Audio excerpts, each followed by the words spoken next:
যে ইঞ্জিনিয়ারিং প্রথম বললেন জামাতকে মেইন স্ট্রিম আসতে দিবেন না, পরবর্তীকালে আপনি কথাটা ঘুরিয়ে আপনার নামে ঘুরানো হলো, উগ্রবাদীদের বিরুদ্ধে আপনি বলছেন, তাহলে আপনাকে তো ক্লিয়ার করতে হবে এবারের নির্বাচনে যারা যারা অংশগ্রহণ করেছিল তার ভিতরে কারা উগ্রবাদী ছিল। তাহলে সেই উগ্রবাদীদের নাম বললেই ক্লিয়ার হয়ে যায় আপনারা ইঞ্জিনিয়ারিং করে কারে ঠেকাইছিলেন।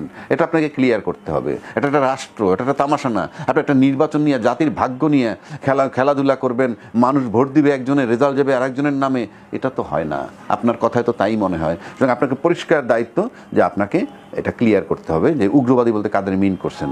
2, মবের শিকার হলে আপনি জামাত শিবিরকে দায়ী করছেন। তার মানে আপনি যে কথাটা বলছেন, যে কর্ম করেছেন, তাতে কি আপনি আশঙ্কা করছেন যে আপনি মবের শিকার হতে পারেন।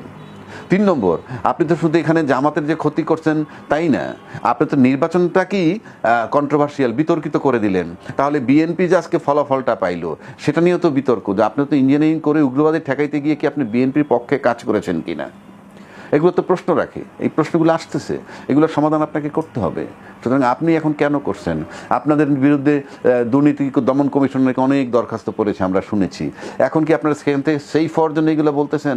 সেজন্য এটা বললে তো আপনি বিএনপির মারাত্মক ক্ষতি করলেন, আপনি পুরো নির্বাচনটাকেই বিতর্কিত করলেন। পাশাপাশি আমরা দেখলাম গণভোট 12 তারিখের পর 13 তারিখে একটা গেজেট হলো, সেখানে দেখালো গণভোটে জয়যুক্ত হয়েছে এই পরিমাণ ভোটে, 4 কোটি কত ভোট পেয়ে। তার 7 দিন পরে আরেকটা কাউন্টিং করে আপনার রিপোর্ট পাঠালেন 10 লাখ ভোট বাদ হয়ে গেছে।